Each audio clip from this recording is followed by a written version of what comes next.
10 residents of Region 7 are now radio savvy and will be the first batch of broadcasters operating at the region's radio station. They endured 2 months of intense training, says communications specialist Dr. Rovin Deodat, who was charged with bringing them up to speed in this field. The training is basically the elements or elementary things in broadcasting, like pronunciation, enunciation, reading, presentation, and things like those. And so we went through all of that, interviewing, skills, and so forth. Then after that, we started to do a lot of intense practice, practical work. So in classroom, downstairs of this Learning Resource Center is a classroom setting.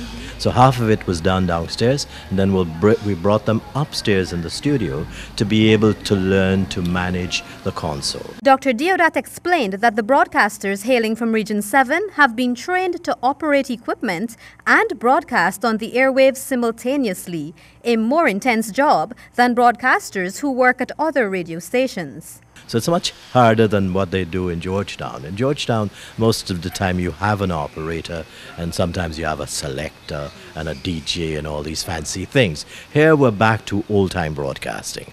The broadcaster is the producer.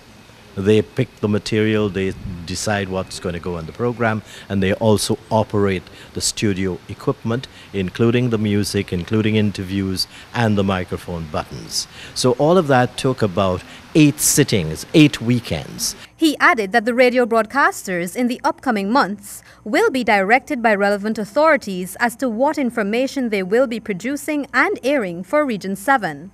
They are, I think, almost all ready to do it, but there are about 6 of them that are quite outstanding, and I have good hopes for them.